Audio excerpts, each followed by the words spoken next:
자, 합시다. 이번에 형식 파트. 그러니까 모든 문장을 몇 형식에 포함되는지를 구분해낼 수 있으면 여러분들은 문법적으로 매우 정리가 잘 됐다고 생각하면 돼요. 오케이?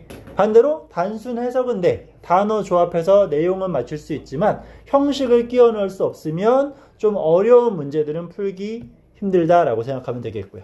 오케이? 형식에 맞춰서 문장을 써야 서술형 문제가 감정 없이 잘 치를 수 있는 거니까. 자, 형식. 첫 번째. 일형식. 공식은 단순하게 주어, 동사로만 정리하면 되겠죠? 너무나 간단한 거. 이러한 수업 방식 여러분들 매우 익숙할 거야. 자, 주어 자리엔 무조건 뭐 들어간다? 그렇지. 주어 자리에 명사 들어가는 거 당연히 알 수 있죠? 이걸로 끝. 일형식의 공식은 이게 끝이야. 그러면 일형식은 뒤에 누가 추가될 수 있어? 보통. 주어 동사가 나왔어. 실제 문장은 여기서 끝이야. 필수 성분은. 하지만 보통의 문장은 뒤에다가 부사를 갖다 붙이면서 뭔가를 덧붙이는 그런 경우들, 내용을 조금 더 덧붙이는 그런 경우들이 많이 있었죠. 그치? 그래서 이런 일형식에 쓰이는 가장 대표적인 문장 구조는 딱 크게 두 가지 종류만 기억하면 돼요. 첫 번째. 자, 예시로 많이 나올 수 있는 거 첫 번째 비동사. 앞에 주어가 나오고 뒤에 비동사가 나오고 그 뒤에는 장소와 관련된 부사가 나오는 경우. 그럼 이때 비동사는 뭐뭐가 있다라고 해석이 되겠죠. 그치? 그래서 보통 장소나 시간 이런 것도 참고하면 좋겠네.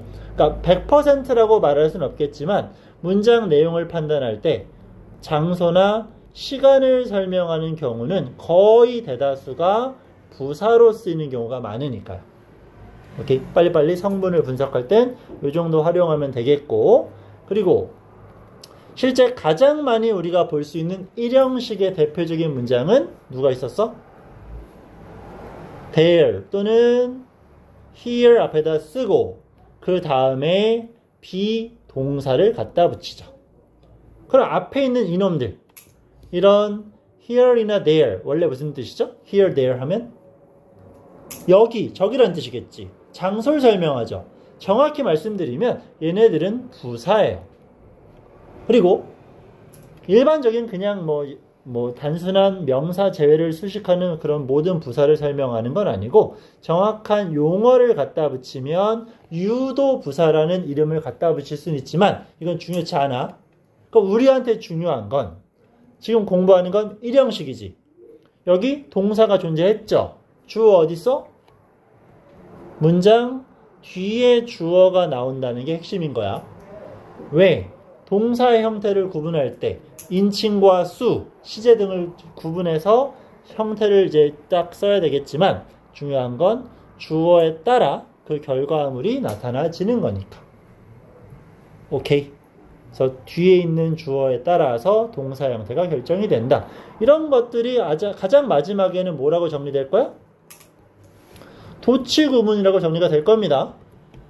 보통 문법을 정리할 때 처음에 there 플러스 비동사 구문이 나오는데 실제로는 가장 마지막에 공부하는 도치 구문에 해당하는 문법인 거야. 왜? 뒤에 주어가 있고 앞에 동사가 있잖아요. 주어 동사의 위치가 바뀌어 있지? 그래서 부사구를 끄집어내는 도치 구문이지만 그런 것들은 지금은 신경 쓰지 마시고 일형식엔 이 정도의 구조가 따라올 수 있다까지만 체크.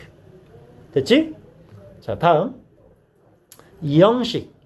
이형식의 공식은 처음에 주어 나오고 그 다음 동사 나오고 그 다음에 누구 나와? 그 다음에 주격 보어가 따라오게 되어 있죠? 그럼 똑같은 짓 또 할 겁니다. 주어 자리에는 누가 필요하다? 오케이. 주어 자리에는 무조건 명사가 필요하다. 자, 엄청 중요한 개념 정리 하나 이제 나오겠죠? 주격 보어라는 놈은 문장에서 뭘 하는 거야? 주격 보어는 주어 자리에 위치한 놈을 보충하는 언어야. 즉, 주격 보어를 우리가 문장에서 쓰는 이유는 얘는 앞에 있는 얘를 수식한다라는 거겠죠. 꾸며준다는 얘기야. 보충 설명하는 거니까. 그럼 문법적으로 접근할까? 주격보어는 주어를 꾸민대. 주어는 명사였어. 다시 주격보어는 누굴 꾸미는 거? 명사를 꾸미는 놈이겠지. 그죠? 그러니까 보어 자리엔 우린 어떤 품사가 들어가야겠어? 명사를 꾸미는 형용사가 들어가겠지. 가장 중요한 특징은 보어 자리엔 절대 누가 들어갈 수 없어? 부사가 들어갈 수 없습니다. 이걸 이런 어떤 뭐 이렇게 형식적인 품사와 연결해서 이해하시면 도움이 될 겁니다. 이제 조금 이따 살짝 등장하는 감각동사 같은 경우에는 해석 방법이 부사처럼 접근은 되지만 실제는 형용사를 써야 되는 이유, 다시 한 번만 중요한 거니까. 보어는 뭐 하는 놈이다? 이렇게 암기하면 되겠죠. 보어는 앞에 있는 명사를 꾸미는 놈이니까 형용사가 들어갈 거야. 오케이? 그럼 하나만 더. 보충 설명한다고 했으니까 그럼 그 설명하는 대상은 일치겠어? 불일치겠어? 일치하겠죠. 똑같은 놈을 설명하니까. 그럼 앞에 나온 게 누구였다? 명사였다. 그럼 뒤에도 동일한 명사가 나올 수 있겠죠. 그래서 보어 자리엔 명사도 형용사도 들어갈 수 있다는 얘기야. 지금 이 수업을 듣고 있는 여러분들의 상태 힘들어 죽겠죠. 그치? 아주 쉽게는 그들은 피곤해요. They are tired 하면 피곤한 건 그들이니까 이 형식이겠죠. 그치? 여러분들은 뭐예요? They are. 여러분들은. 자, 학생들이야. 그러면 학생들은 여러분이겠지. 보충 설명하겠죠. 그런데 명사도 들어갈 수 있다는 거겠지. 그래서 누구를 설명하는지 이 정도 개념까지만 잡아두시면 되는 겁니다. 오케이? 그리고 이런 것들을 이용해서 중학교 때 가장 많이 볼 수 있는 시험 문제 중에 하나가 바로 감각 동사를 판단하는 거였습니다. 실제 고등부에서 이 부분은 크게 중요해지진 않아요. 보어인 것만 판단하면 되니까. 감각 동사 5가지 느끼는 거니까 feel. 얼굴 생각하라 그랬어. 눈, 코, 입, 귀. 하지만 감각은 직접적으로 하는 게 아니라 우리의 정상적인 감각에 의해서 느껴지는 겁니다. 우린 눈으로 보겠지만 감각은 보다가 아니라 보이답니다. 오케이? 그래서 감각 동사에 해당하는 동사 look 들어갈 수 있겠고, 코로 냄새가 느껴지는 거 smell, 입으로 맛이 느껴지는 거 taste, 귀로 소리가 들려지는 거 sound. 오케이? 그래서 sound와 뭐 listen, hear 다른 동사예요. sound는 들리답니다. 그러면 이런 식의 동사가 나오면 우리는 뒤에 뭐가 따라온다고 홍보해? 그렇지. 형용사가 나온다라고 암기를 하죠. 하지만 우리는 이해하면 되는 거야. 오케이. 가장 간단하게 그들은 보입니다. 어떻게 보여요? 슬퍼. 당연히 정답은 sad가 되겠지만 자연스럽게 해석을 갖다 붙이면 그들은 보인다. 슬픈 보여, 슬프게 보여. 당연히 슬프게라는 해석이 적절하겠지. 근데 우리는 이 자리에 ly를 붙이지 않아.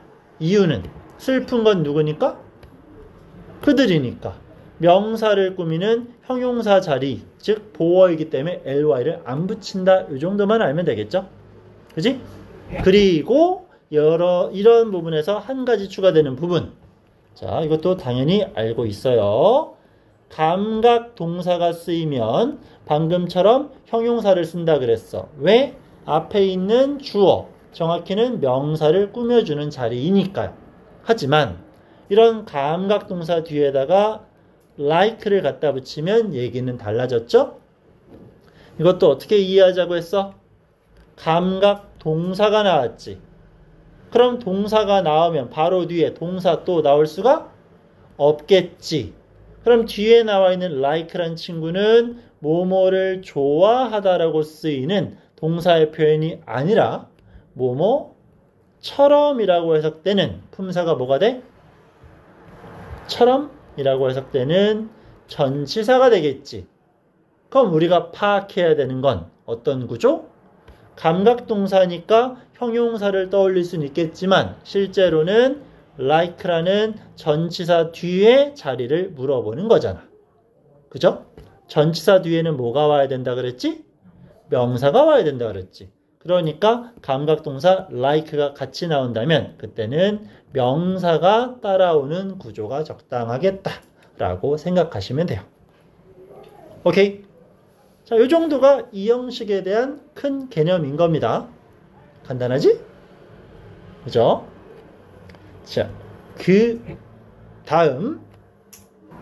자, 다음 가장 중요한 삼형식. 삼형식은 공식이 주어가 나오고 동사가 나오고 그 뒤에는 목적어가 따라 나옵니다. 오케이? 주어 자리에는 무조건 누가 나와? 명사가 따라 나온다고 했었어. 이런 주어와 동일하게 무조건 명사가 나오는 자리가 바로 뒤에 있는 목적어가 되겠죠. 절대 공식입니다. 까먹으면 큰일 나요. 주어랑 목적어는 무조건 명사만 쓴다라는 거. 근데 이 삼형식이 가장 중요하다고 말씀드리는 이유는 여기 쓰이는 이 동사의 특징을 반드시 익혀야 돼. 모든 영문법에서 다 써먹는 거니까. 가장 중요한 거. 이 삼형식에 쓰이는 동사를 우린 무슨 동사라고 불러? 얘들아? 그래. 목적어가 따라 나오는 타동사라고 부르겠죠. 그치? 이래서 중요한 겁니다. 어쨌건 문법을 공부하는 이유, 아까도 말씀드렸지만 정확한 분석과 영작을 위해서야. 근데 문법 문제를 직접적으로 풀려면 제일 많이 요구하는 건 완전과 불완전의 판단이겠지. 그때 활용도가 제일 높은 게 지금 공부해야 되는 타동사 파트니까요. 알겠니? 그러면 자, 기본적인 거 먼저 정리하고 넘어갈게. 삼형식은 주어와 목적어였어. 명사와 명사였지. 이거 방금 우리 어떤 이 형식에서 하고 넘어왔잖아. 이 형식에서도 주어가 나오고 동사가 나오고 보어가 나오지만 이 보어 자리에도 명사는 들어갈 수 있었어요. 그치? 이런 구조상에서 이 형식과 삼형식의 차이를 어떻게 판단해야 된다고 했었지? 타동사가 쓰인 건지 이 형식 동사가 쓰인 건지 판단하는 기준. 보어는 뭐라 그랬지? 앞에 있는 주어를 꾸며준다 그랬지. 그러면 이 두 놈의 관계를 따졌을 때 쌤 항상 했던 말 있잖아. 일치불일치. 그렇지. 보어는 관계를 따지면 일치야. 목적어는 불일치입니다. 불일치야. 절대 까먹으면 안 돼요. 명사가 여러 개 나옵니다. 그러면 그 명사의 관계를 일치와 불일치로 접근해야 돼. 그럼 저 앞에서 들었었던 제귀대명사까지도 풀이가 한 번에 되는 거니까. 오케이. 그래서 다시 삼형식은 주어 동사 목적어인데 명사만 나오고 그 명사의 관계는 불일치다라는 부분. 그리고 타동사는 반드시 뒤에 뭐가 필요하다? 목적어인 명사가 필요하다라는 거. 여기까지는 됐지. 그죠? 여기 이 품사, 성분, 형식 파트에서 가장 중요한 거 지금 등장. 그럼 우리가 해야 되는 건 바로 대답이 나올 거라 믿어요. 어떤 동사를 딱 만났을 때 이게 진짜 타동사인가 확인을 해야 되잖아. 타동사라면 명사를 꼭 붙여야 될 거고 아니면 안 붙여도 되니까. 자, 결론부터 말씀드리면 원래 영어에 등장하는 거의 모든 동사는 타동사일 수도 있고 아닐 수도 있어요. 동시에. 오케이? 특정 동사가 타동사라고 막 강조를 할 거야. 뭐 대표적으로 뭐가 있을까? 우리 뭐 타동사라고 하는 거. 그래, 이런 거 해볼까? eat. 무슨 뜻이야? 먹다지. 주어는 먹습니다. 그럼 타동사니까 목적어가 반드시 있어야 되겠지. 하지만 목적어가 없어도 성립될 수도 있어. 그러니까 원래 모든 동사는 타동사이자 자동사인 건 맞아요. 하지만 이 지금 정리하는 규칙을 통해서 타동사임을 확인하면 되는 겁니다. 왜? 시험은 항상 이 패턴으로만 요구하고 있는 거니까. 오케이? 그럼 우리가 그 미친듯이 외우는 많은 단어들 중에서 이게 타동사인지 확인하는 방법 뭐 떠올라요? 그래. 딱 떠올라야 되죠. 을을 우리는 타동사가 맞는지 아닌지를 따질 때는 을이라는 해석을 갖다 붙였어요. 오케이? 물론 추가할 부분 있겠죠. 앞에다 누구를? 목적어를 넣어보는 거야. 그리고 뒤에다가 동사 하다라고 해석하면 되겠지. 물론 앞에 있는 목적어가 가상의 목적어를 넣어서 연습을 해봐야 되기 때문에 이거는 충분히 여러분들이 이제 평소에 연습을 하셔야 됩니다. 뭐 쉬운 예문을 들자면, 그래, 방금 했던 거. eat. 먹다라고 했어. 그럼 주어는 뭔가를 먹겠지. 그럼 목적어가 필요한지 아닌지를 따져봐야 되겠지. 우리가 확인할 동사는 먹다야. 자, 참고. 전 원래 it이란 동사의 뜻을 모르는데요 라고 하면 이건 설명할, 풀이할, 발전할 방법이 없어지는 겁니다. 문법적 강조를 하고 계속 설명하지만 단어는 그냥 기본이야. 알겠죠? 먹어. 자, 먹다. 우리 뭘 먹어요? 아무거나 가상의 목적을 넣는 거야. 뭘 먹어요, 여러분들? 갑자기 이게 왜 떠오르지? 자, 연어라고 넣어보자. 그럼 연어를 먹다. 말 되나요? 되지? 이게 말이 안 된다고 하면 이건 국어의 문제야. 이건 해결이 불가능해. 알았지? 그럼 이제 국어학원을 다니셔야 돼요. 자, 연어를 먹다, 밥을 먹다, 국을 먹다, 반찬을 먹다. 말 되지? 이런 을이라는 해석이 성립이 되면 그럼 걔가 타동사구나라고 판단하면 돼요. 아시겠죠? 이건 편법이지만 문제풀이는 다 될 거니까 믿고 따라오십시오. 투부정사에서도 써먹을 거고 계속 써먹을 거야. 점점 어려운 걸 배울수록 이거 하나로 해결할 수 있는 문제는 더 많이 늘어납니다. 꼭 해봐야 돼, 이거는. 아시겠죠? 오케이. 자, 그래서 가상의 목적어를 여러 개 넣으면서 연습을 진짜 많이 해보셔야 돼요. 진짜. 됐습니까? 그럼 이런 걸 타동사라고 하고, 나왔으니까 같이 정리할 자동사. 그럼 자동사는 뭐겠어? 방금 강조한 타동사의 특징은 뒤에 반드시 누가 있어야 돼? 목적어. 그럼 자동사는 뒤에 누가 올 수 없어? 그렇지. 자동사는 뒤에 목적어가 올 수가 없어. 대표적인 자동사들은 또 당연히 암기를 해야 되겠지만 뭐 이런 것들이 있겠죠? 뭐 live, 살다라는 것도 자동사였었고, 여러분들이 알 수 있을 법한, 당연히 암기하고 있을 법한 대표적인 뭐 happen, occur 뭐 이런 것들 그냥 자동사라고 암기해야 돼. 이런 건 방법이 없어요. 근데 이런 자동사의 개념을 알면 하나 연결해서 기억할 게 있죠. 자, 자동사는 목적어가 없지. 우리가 문법적인 변형을 가져갈 때 목적어를 앞으로 끄집어내는 문법이 있었어. 주어, 동사, 목적어 막 이렇게 될 때 이 목적어를 앞으로 쇽 보내는 문법이 하나 있었어. 그게 뭐였지? 그렇지. 수동태라는 게 있었지. 그럼 자동사는 목적어가 없다 그랬지. 그럼 이 자동사는 누구를 만들 수 없어? 그렇지. 이런 자동사는 수동태를 만들 수 없다라는 것도 기억을 해야 되겠고요. 여기까지는 이해되겠지? 실제로는 조금 더 어려운 쪽으로 이게 연계가 됩니다. 우리 분사라는 것도 알고 있지? 자, 분사에는 현재 분사와 과거 분사가 있었지. 필요한 것만 여기서 정리할게요. 이거는 암기해 두십시오. 기억해야 돼. 자동사는 자, 과거 분사로 전환시키지 못합니다. 자동사는 과거 분사를 쓰면 안 돼. 물론 예외는 존재하겠지. 그러니까 여기서 설명드리는 건 대표적으로 어떤 개념일 때?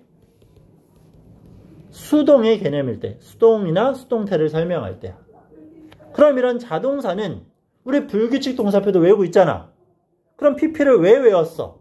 어차피 PP 안 쓸 건데. 과거 분사 안 쓸 건데. 언제만 제외하고?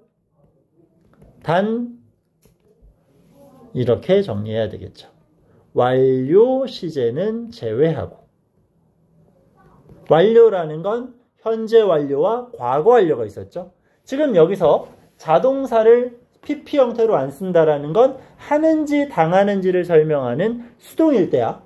하지만 예외라고 썼던 완료라는 건 하냐 당하냐가 아니라 과거부터 해왔다. 더 옛날에 했었었다라는 시제상의 접근이니까. 오케이? 그래서 BPP 같은 건 안 되지만 뭐 have PP라던가 had PP라던가 이런 시제상의 문장 변형에서는 사용 가능합니다. 오케이? 됐죠? 타동사 오늘 하는 것 중에 제일 중요한 걸 꼽으라면 타동사입니다. 그 다음 꼽으라면 보어. 왜? 시험 문제로 나오는 거니까. 됐지? 자, 조금만 더 할 건데 정리할 건 많이 안 남았는데 시간적으로 짧다라고 말은 못 드리겠네요. 수여, 사역, 지각이 남았으니까. 그지? 자, 사형식. 많이 했던 부분이니까 최대한 짧게 갈게요. 사형식의 공식은 앞에는 주어가 나오고 동사가 나오고 그 다음에 간접 목적어 그 다음은 직접 목적어 이따구로 정리가 되겠죠? 그럼 또 똑같은 짓 주어 자리에 무조건 명사 간접이라고는 했지만 목적어라고 했으니까 여기도 명사 직접이라고는 하지만 여기도 목적어니까 명사 겁나 많지. 관계를 따져볼까? 주어 다음에 간접 목적어라고 했으니까 일치야 불일치야? 목적어라고 말했으니까 당연히 불일치겠지. 그럼 뒤에 또 직접 목적어라고 말했네. 목적어라고 칭했으니까 일치야 불일치야? 불일치. 대상이 일치하지 않는 명사가 3개나 나오기 때문에 우린 얘가 중요한 거예요. 오케이? 그럼 핵심 뭐 자동사네 타동사네 완전이네 불완전이네 이상한 말을 쓸 수는 있겠지만 사형식은 딱 한 가지로 끝나요. 오토바이가 사형식에 쓰이는 동사는 한 가지 누구 있어? 오케이 수여동사 이거밖에 없습니다. 그럼 수여동사의 정의를 우리는 어떻게 내릴 거야? 2가지 등장할 수 있어야죠. 첫 번째 수여동사라 함은 클리어 해석을 했을 때 뭐뭐를 주다라는 해석을 갖다 붙이면 수여동사야. 물론 정확히는 이 2번 밑에다 쓸 이 2가지 조건을 동시에 만족해야 수여동사입니다. 한 가지 더 뭐 있어? 공식에 보이는 것처럼 목적어 2개 목적어는 필수야 아니야? 필수죠. 그치? 목적어 필수 성분이 2개가 나왔을 때 주다라고 해석이 될 때 우린 이걸 수여동사라고 하는 겁니다. 오케이. 됐습니까? 그러니까 그냥 예시. 우리 이런 단어 알고 있나요? 뜻은? 그렇지. explain. 설명하다지. 설명하다. 해석을 틀어. 설명해 주다. 자연스럽지. 하지만 explain은 수여동사가 아니에요. 이건 암기가 돼야 돼. 오케이? 왜? 얘는 목적어 2개를 그냥 쓸 수가 없기 때문에. 이런 것들은 예문을 통해서 이제 접근하면 되는 거고 이 2가지 조건이 동시에 만족되어야 한다라는 건 기억하면 되겠죠. 자, 공식은 여기까지야. 그럼 이런 사형식의 문장은 항상 누구랑 세트로 나왔었죠? 이 사형식을 누구로 바꿔? 그렇지. 다시 3형식 문장으로 장난치는 게 핵심이었어. 앞에 주어를 쓰고 동사가 나오는 것까지는 동일한데 무슨 짓을 하죠? 그래. 뒤에 있는 목적어를 서로 위치를 바꿔. 짜증이 나죠? 필요한 것만. 그럼 여기도 목적어가 오는 거고 여기도 목적어가 오는 겁니다. 그지? 그러면 목적어는 역시 명사였고 여기도 명사였어. 우리가 공부하는 3형식은 공식이 뭐였어? 주어, 동사, 목적어였지. 그럼 이렇게 뒤에 필수 성분인 명사가 또 나오면 얘는 3형식이 될 수 있어 없어? 없지. 여기서 끝나버려야 되잖아. 그래서 우린 또 무슨 짓을 해? 그래. 여기서 필수 성분은 마무리 지읍시다. 뒤에는 쓰잘데기 없는 요소들로 남겨둡시다. 그럼 필수 성분인 명사를 필수가 아닌 놈으로 바꾸는 방법은 앞에다가 전치사를 넣으면 되는 거죠. 그럼 전치사 플러스 명사, 아까 이런 거 전명 구라고 하면서 필요 없는 걸로 날아가 버리는, 오케이? 형식 전환이 이루어질 수 있겠지. 그지? 아, 미안 얘들아, 가장 기본인 걸 빼먹었네. 간접 목적어랑 직접 목적어를 구분하는 기준이 뭐였어? 그렇지? 가장 쉽게는 간목은 사람이요, 직목은 사물이요 라고 하는데, 우리 오래오래 써먹으려면 이런 해석은 좋지 않아요. 틀리진 않아. 대부분은 써먹을 수 있어. 근데 뭐라 그랬어? 요번 정리로 끝내야 돼. 그럼 모든 경우에 써먹는 방법, 간접 목적어 해석 어떻게 하죠? 뭐뭐에게, 직목은 뭐뭐을, 뭐뭐를. 오케이? 그러니까 간접 목적어는 받는 대상, 직접 목적어는 받는 것. 그렇지? 그러니까 누가 받는지가 간접 목적어, 뭘 받는지가 직접 목적어. 이렇게 판단해줘. 왜? 나중엔 간접 목적어 자리에도 사물이 마구마구 나오거든. 오케이? 그러니까 사람 사물로 나오는 게 다수인 건 맞지만 무조건은 아니니까 이렇게 기억을 해주시면 됩니다. 됐지? 그죠? 자, 그러면 이런 사형식에서 쓰이는 전치사 살짝만 정리하면 되지. 세 개만 구분하면 되잖아.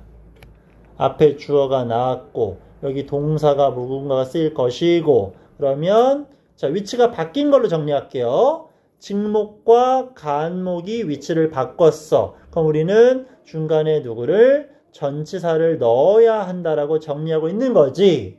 이 전치사는 누구에 따라 정리돼? 결정되는 거? 앞에 있는, 그렇지, 수여 동사가 누구냐에 따라 정리가 되겠죠? 그지? 제일 기본빵 먼저 할게요.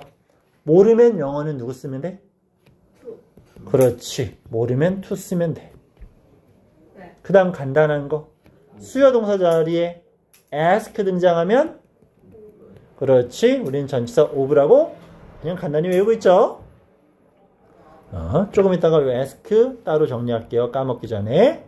그 다음 핵심은 간목과 직목이 위치를 바꿨을 때 전치사 for를 쓰는 여기 해당하는 수여 동사를 암기하는 게 핵심 문제였죠. 유치한 방법이었지만 우리 이런 걸로 아마 암기하고 있었을 거야. MBC. M에 해당하는 건 make, 만들어주다. B는 buy, 사주다. C는 cook, 요리해주다. 이 정도까지만 해도 크게 문제 없고, 조금 더 추가한다라면 찾아준다라는 find라던가 얻어다 준다는 get 정도까지 기억하면 모두 해결이 되겠죠. 오케이? 이 정도 파트. 그리고 ask 여기다 옮길까? 간단해요. 다 알고 있잖아. 그리고 ask는 따로 한 번 더 정리하는 이유가, 이 단어가 나오면 보통 중학교 1학년 2학기 때부터 계속 ask는 of라고만 했기 때문에 이 단어가 나오고 빈칸에 뭐 들어갈까요? 물어보면 우린 다 기계적으로 of라고 말해. 하지만 of도 나올 수 있지만 얘는 for도 나올 수 있고 to도 나올 수 있어요. 정확히 구분할 수 있어야 됩니다. of가 나오면 전치사니까 명사가 나오겠지. for 쓰이면 전치사니까 명사가 나오겠죠. 얘는 to 부정사요. to 플러스 동사원형 나오겠지. ask가 있다고 무조건 of를 쓰는 게 아니야. 해석을 하시고 그 다음에 뒤에 나오는 단어들의 품사와 형식, 성분까지 따져봐야 돼. 그럼 이때 명사의 차이를 어떻게 가져가야 돼? ask of를 쓰는 건 그 뒤에 나오는 명사가 사람이라고 생각하시면 돼요. 그리고 for 나오면 사물이라고 생각하시면 되겠고요. 그러니까 이걸 정리하는 이유는 ask는 of다. 이걸로 끝내지 말란 얘기. 알겠지? make 나오면 사역이요. make 나오면 수여요. 이러면 안 돼. make는 1, 2, 3, 4, 5 형식에 모두 쓸 수 있는 동사니까요. 그러니까 하나로 딱 특정 지어서 그걸로만 문제 풀이하려고 하면 안 됩니다. 자, 힘들겠지만 조금만 더 힘내자. 5형식 하나 남았어. 5형식 하나 남았어. 자, 5형식 공식은 주어, 동사, 목적어, 목적격, 보어. 이거 지금 따라오면 오늘 수업 잘 듣고 있는 겁니다. 주어 자리에는 무조건 명사, 목적어 자리에는 무조건 명사. 이 두 개의 관계를 따지면 불일치. 자, 목적격 보어니까 뭐 하는 거야? 목적어를 보충 설명할 거야. 얘를 보충하겠죠. 목적어는 명사지. 그럼 목적격 보어는 누가 들어가? 형용사가 들어가겠지. 그죠? 또 보어라고 했으니까 관계를 따지면 일치하겠지. 얘가 명사였으니까 여기도 명사 들어갈 수 있겠죠. 그치? 하지만 목적격 보어 자리엔 절대 누구는 들어갈 수 없다? 부사는 들어갈 수 없다. 왜? 보어라는 놈은 명사를 수식하는 자리니까요. 부사는 안 됩니다. 라고 기억하면 참으로 좋겠죠. 그치? 이거 너무 쉬워. 이게 5형식이야. 자, 그렇다면 이제 시험에서 가장 많이 봐왔을 사역동사.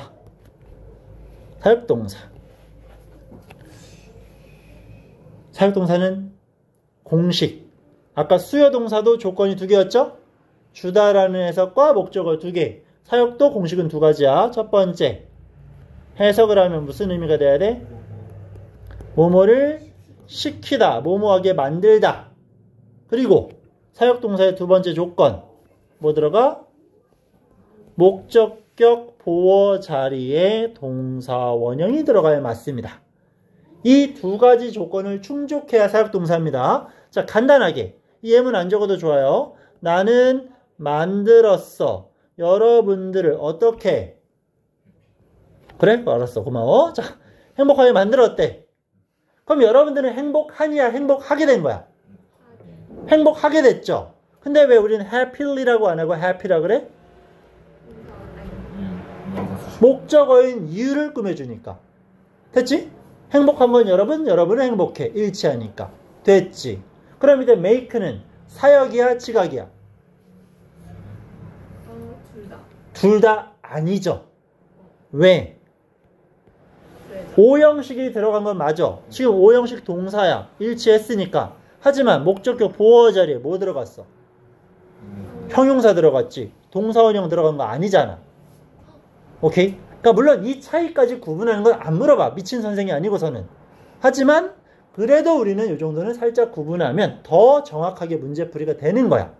이렇게 말씀드리는 이유는 5형식을 주고 make를 5개 주고 차이를 물어보는 문제도 있었기 때문에 이런 설명을 드리는 겁니다. 알겠죠? 이건 선생님들의 성향 차이야. 문법에 미쳐 있어. 그럼 이런 문제까지도 나올 수 있다는 얘기야. 그러니까 5형식 make라고 해서 사역이 아닙니다. 이런 조건이 동시에 충족돼야 돼. 오케이? 자, 그러면 표 그려야죠? 5형식 표, 사역동사 표. 앞에 주어가 있을 것이고 사역동사 세 가지 누구 있어? make와 have와 let. 그 다음 5형식이니까 목적어 나와야 되겠지. 그럼 사역동사라고 말했으니까 뒤에 뭐 따라와? 동사 원형 따라오겠죠? 그치? 이게 사역동사야. 그럼 준사역이라고 칭하는 조금 예외적인 놈도 우리는 공부한 적 있어. 그치? get과 help라는 친구들도 있었지. 얘네들은 정확히 설명하면 준사역동사라고 불러요. 준하다는 건 뭔데? 비슷하지만 정확히 일치하지는 않는 놈들이야. get의 특징은 뭐였죠? 목적어가 있지만 뒤에는 to 플러스 동사 원형이 나와요. 그러면 위에서 봤었던 요 공식에 부합하지 않잖아. 그러니까 준이라고 부를 수 있는 거야. 다음 help는 어떤 특징?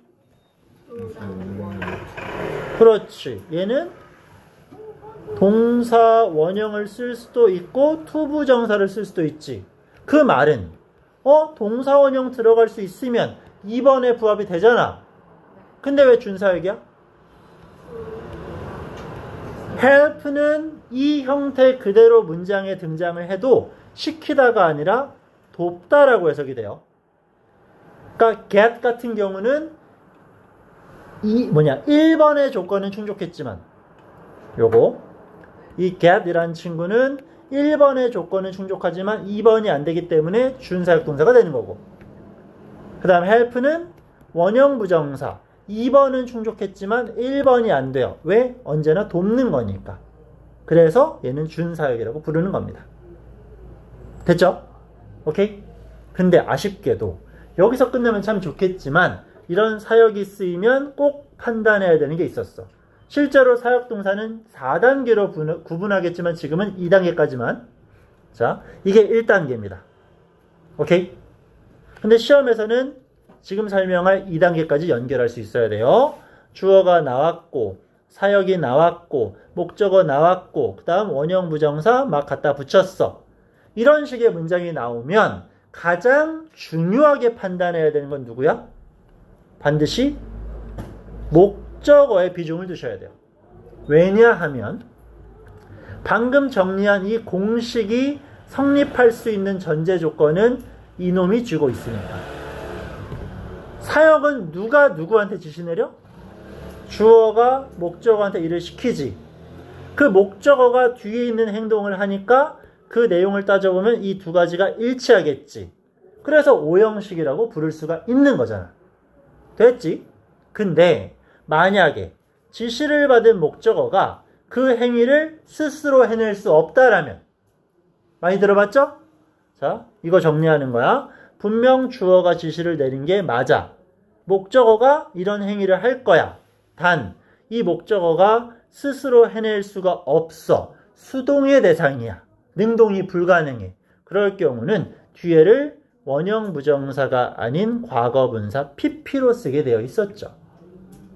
오케이? 기억할 수 있겠지? 뭐 예를 들어서 내가 시켰어. 물론 사역동사도 단순한 지시인지 법적 지시인지 권유인지 따질 수 있겠지만 그런 건 안 중요하고, 내가 시켰어. 여러분들은 저러면 안 돼요. 큰일 나요. 알겠죠? 내가 여러분들에게 뭘 시킬까요? 공부하래. 오케이. 이런 문장이 쓰이면 이건 맞아 틀려. 스스로 판단해야 돼. 지시를 받은 여러분들이 스스로 공부를 할 수 있다면 이게 맞아. 근데 만약에 지시를 받은 여러분들이 혼자는 도저히 공부를 못한다라면 그땐 need를 쓰는 게 맞다 이거겠죠. 오케이?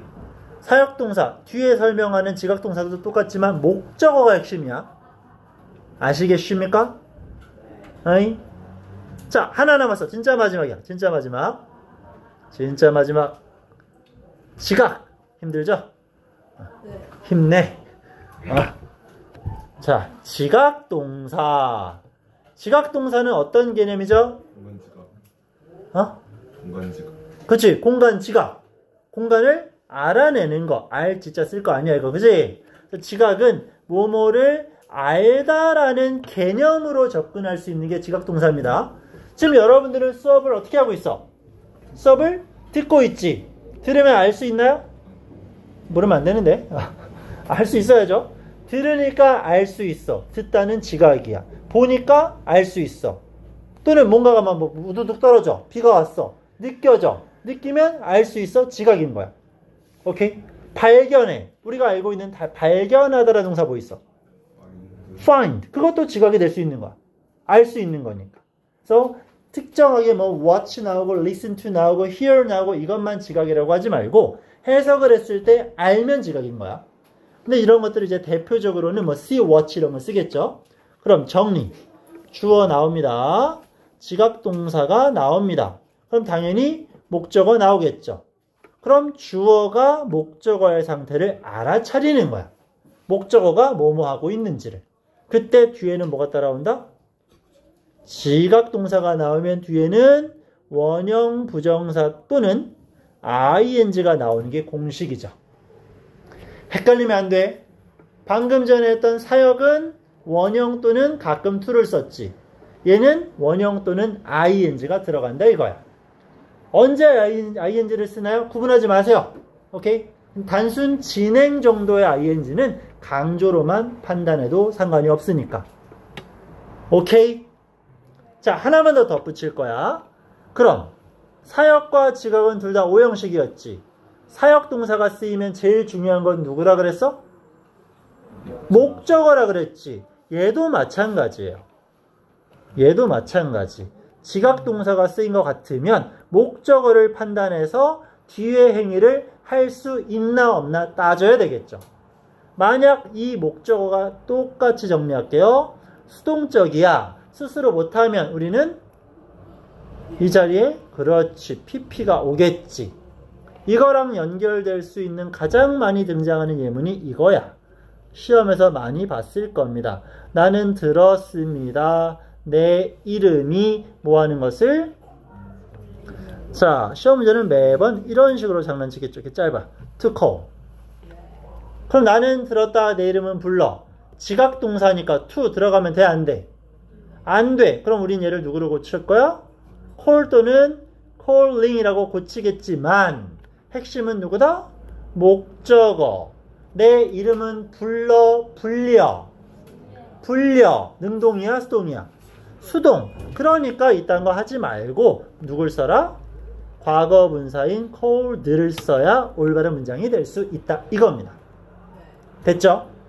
됐지? 자, 진짜 마지막 딱 하나만. 알았어, 미안해. 자, 진짜 마지막이야.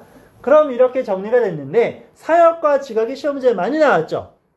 그럼 사역과 지각을 강조하는 이유가 뭐였어? 분명히 난 수업 시간에 언급을 했었는데 자주 쓰여. 시험에 많이 나와. 그치? 어려워요. 시험에 많이 나와. 사역과 지각은. 근데 우리는 왜 사역과 지각을 이렇게 강조해서 외워야 되냐? 부정사, 동명사 할 때 또 한 번 언급이 될 것 같지만 한 문장의 동사는 한 개죠. 안 되지. 그러니까 나머지 동사는 to나 ing로 바꾸지. 동사가 중복되려면 반드시 중간에 뭐 들어가? 접속사가 들어가겠죠. 또는 접속사의 역할을 수행하는 관계 대명사가 들어가겠지. 하지만 사역과 지각은 어때요? 중간에 다른 문법적 요소가 없이 동사 뒤에 원형 부정사가 따라오잖아. 지금 쌤 설명하면서 원형 부정사라고 했어. 지금 오형식에서 이런 거 썼었고 오형식에서 이런 거 썼지만 정확한 용어로는 동사 원형 아니에요. 동사 아닙니다. 부정사야. 오케이? 부정사. 정할 수 없다. 보어 자리니까 명사가 될 수도 있고 형용사가 될 수도 있지. 그래서 정할 수는 없어요. 부정사라고 하는 건데 이런 건 필요 없고 다시 사역이나 지각이 쓰이면 어때? 앞에 동사가 있는데 동사 같은 게 또 나오죠. 앞에 지각이 나오면 동사가 있는데 동사 같은 게 또 나올 수 있지. 접속사가 없이. 이 개념 때문에 사역과 지각이 중요하다라는 걸 꼭 염두에 두시고 분석하는 연습을 하시면 좋겠습니다. 아시겠죠? 그래서 필수가 아닌 거 구분하시고 타동사 엄청 중요하고 사역과 지각 공식 외우고 수요동사 전치사 쓰임 외우고 아시겠죠?